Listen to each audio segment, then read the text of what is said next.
प्रस्तुत है एक भारतीय लोक कथा रम पम पम।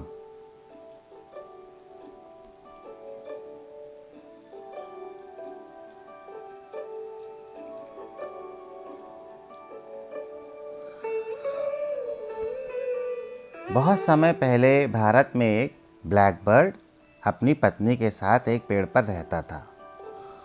वो बहुत मधुर आवाज में गाता था।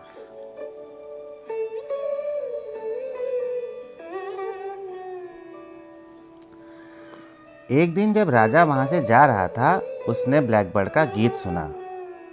उस मधुर गीत गाने वाले पक्षी को पकड़कर मेरे पास लाओ। राजा ने आदेश दिया। मैं उसे अपने महल में एक पिंजरे में रखूंगा। राजा के सेवक पक्षी को पकड़ने के लिए दौड़े, लेकिन गलती से वे उसकी पत्नी को पकड़ कर ले आए। क्योंकि दोनों पक्षी एक जैसे दिखते थे और राजा के सेवक उसका अंतर न जान पाए।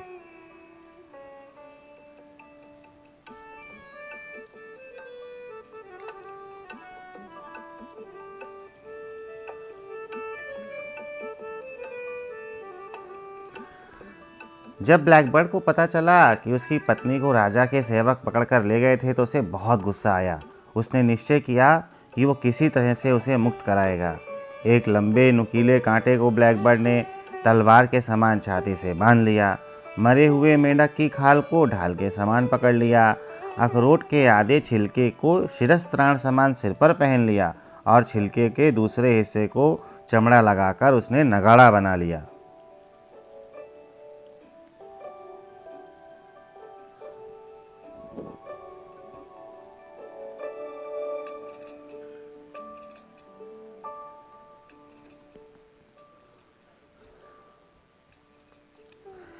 फिर उसने राजा के विरुद्ध युद्ध की घोषणा कर दी।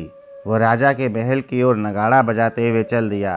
रम पम पम, रम पम पम, रम पम पम पम पम, रम पम पम, रम पम पम, रम पम पम पम पम।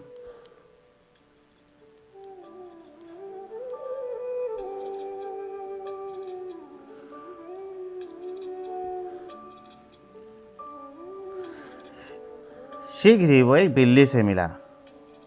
कहाँ जा रहे हो? म्याऊ, बिल्ली ने पूछा। राजा के साथ युद्ध करने। उसने मेरी पत्नी को पकड़ लिया है। म्याऊ, मैं तुम्हारा साथ दूंगी। राजा ने मेरे बच्चों को डुबो दिया था। कूद कर मेरे कान के अंदर आ जाओ, पक्षी ने कहा। बिल्ली कूदकर पक्षी के कान के अंदर आ गई और सिकुड़कर सो गई।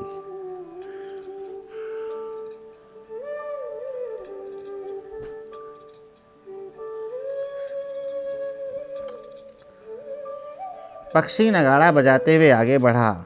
रम पम पम, रम पम पम, रम पम पम। शीघ्र ही वह कुछ चींटियों से मिला। कहाँ जा रहे हो? चींटियों ने पूछा। राजा के साथ युद्ध करने। उसने मेरी पत्नी को पकड़ लिया है। हम तुम्हारा साथ देंगी। राजा ने हमारी बांबी पर उबलता हुआ पानी डाल दिया था। तो मेरे कान के अंदर आ जाओ, पक्षी ने कहा और चींटियां कान के अंदर आ गईं। रम पम पम, रम पम पम।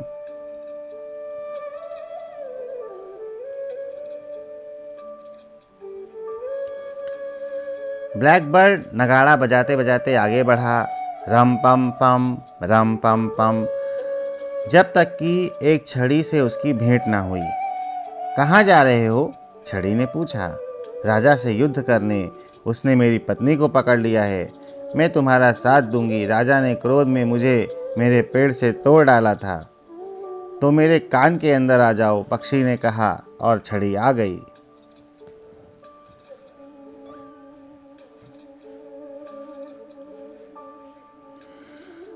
राजा के महल के निकट पक्षी को एक नदी पार करनी थी। कहाँ जा रहे हो? नदी ने पूछा। राजा से युद्ध करने। उसने मेरी पत्नी को पकड़ लिया है। फिर मैं भी तुम्हारा साथ दूंगी। राजा ने मेरे पानी को दूषित होने दिया है। मेरे कान में बहकर आ जाओ, पक्षी ने कहा। तुम कल्पना कर सकते हो कि पक्षी का कान अब तक पूरी तरह भर चुका था, लेकिन नदी ने किसी तरह अपने आप के लिए जगह ढूंढ ली।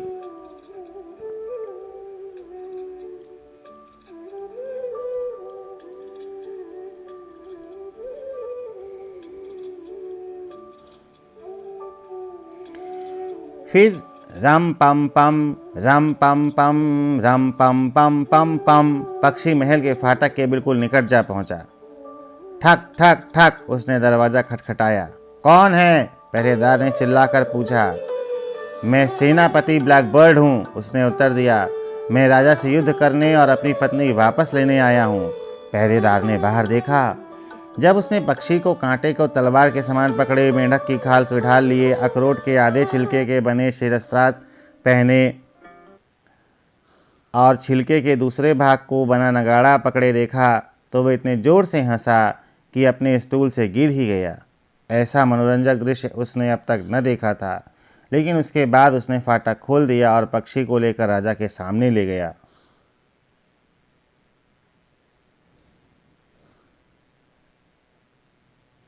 कितनी बार कहा?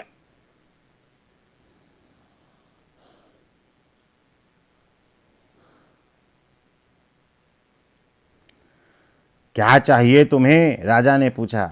मुझे मेरी पत्नी चाहिए, ब्लैकबर्ड ने कहा। नहीं, तुम्हारी पत्नी तुम्हें नहीं मिलेगी, राजा ने गुस्से से कहा।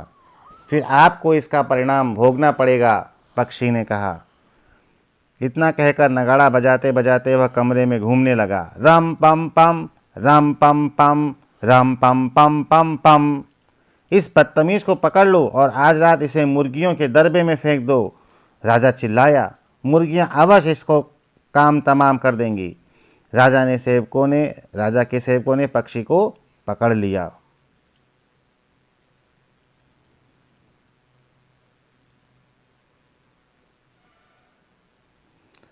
उस रात सेवकों ने उसे मुर्गियों के दरबे में फेंक दिया। उस समय सारी मुर्गियां सो रही थीं। जब सब और शांति हो गई और महल में हर कोई सो गया, तब पक्षी धीमी आवाज में गाने लगा।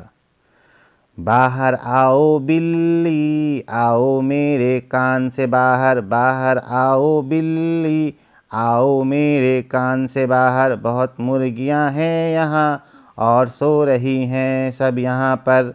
बहुत मुर्गियां हैं यहाँ और सो रही हैं सब यहाँ पर। कान से बाहर आकर करो तुम इनका पीछा, कान से बाहर आकर करो तुम इनका पीछा।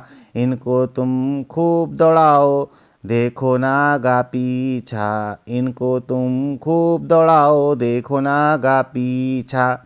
बस बिल्ली कान से बाहर आई और लगी मुर्गियों का पीछा करने।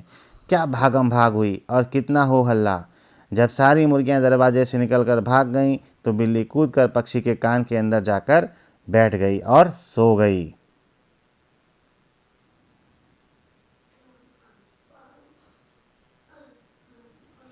अगली सुबह राजा ने पक्षी का समाचार लाने के लिए सेवकों को भेजा। जब उसे पता चला कि मुर्गियां भाग गई थीं और पक्षी रम पम पम, रम पम पम, रम पम पम नगाड़ा बजाते हुए दरबे में घूम रहा था, तो उसे बहुत गुस्सा आया। आज रात उस दुष्ट पक्षी को पकड़कर जंगली घोड़ों के अस्तबल में फेंक दो, राजा चिल्लाया। वह तुरंत उसका काम तमाम कर देंगे। उस रात राजा के सेवकों ने पक्षी को पकड़कर जंगली घोड़ों के अस्तबल में फेंक दिया, लेकिन इससे पहले कि वो उसे छू भी पाते, वह उड़कर एक शहतीर पर चढ़कर बैठ गया। जब सब और शांति हो गई और महल में हर कोई सो गया, तो पक्षी धीमी आवाज में गाने लगा।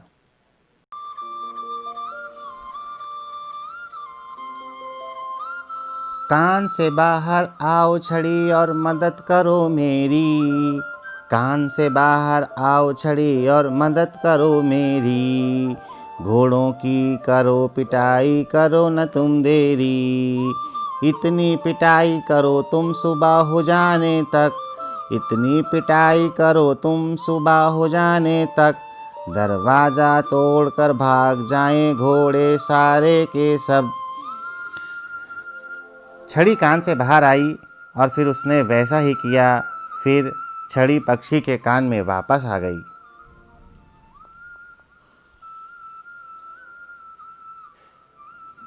और घोड़े सारे अस्तबल से भाग खड़े हुए। अगली सुबह पक्षी को मृत शरीर लाने के लिए राजा ने सेवकों को भेजा। मृत शरीर के बजाय सेवकों ने देखा कि सब घोड़े भाग गए थे और पक्षी रम पम पम रम पम पम रम पम पम नगाड़ा बजाते हुए अस्तबल में घूम रहा था। क्रोध से राजा आपे से बाहर हो गया। घोड़े पर उसका बहुत धन खर्च हुआ था। उस पक्षी को आज रात हाथियों के बाड़े में फेंक देना, राजा चिल्लाया, वहाँ उसका अंत हो जाएगा। तो उस रात पक्षी को हाथियों के बाड़े में फेंक दिया गया। लेकिन इससे पहले कि हाथी की नींद से उठ पाते और उसे अपने पांव तले कुचल देते, पक्षी ने छिपने के लिए एक सुरक्षित जगह ढूंढ ली। जब सब लोग सो गए और महल में हर कोई सो गया, तब पक्षी धीमी आवाज़ में गाने लगा, मेरे कान से बाहर आओ चींटियाँ, मदद करो मेरी, मदद तुम मेरी करो, झटपट हाथियों की सूंडों पर तुम चढ़ो, सिर पर फिर उनको काटो तुम मिलकर सब, तब तक काटो जब तक हाथी मर जाए ना सब। सारी चींटियां कान से बाहर आ गईं और हाथियों की सूंडों पर चढ़ गईं और हाथियों को उनके सिरों पर तब तक काटती रहीं जब तक कि हाथी पागल नहीं हो गए। गुस्से में वह एक दूसरे को कुचलने लगे। जब सारे हाथी मर गए तो चींटियां पक्षी के कान में वापस चली गईं।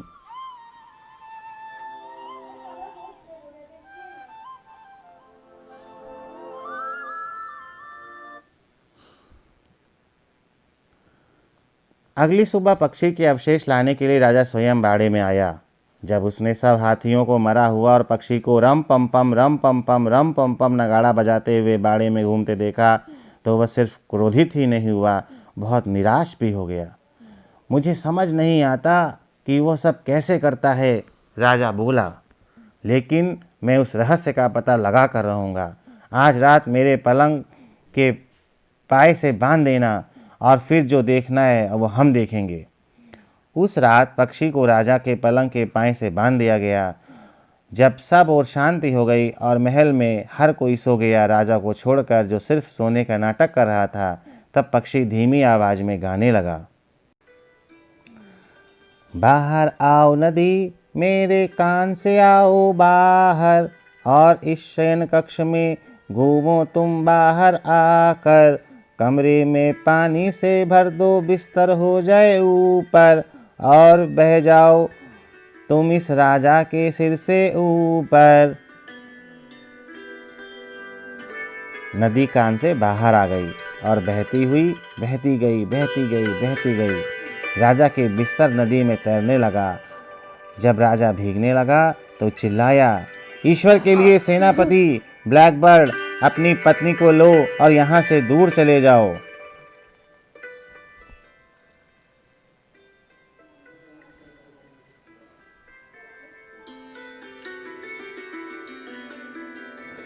तो ब्लैकबर्ड को अपनी पत्नी मिल गई और वो उसे अपने घर ले गया। वह अपने पेड़ पर सदा प्रसन्नता से रहने लगा।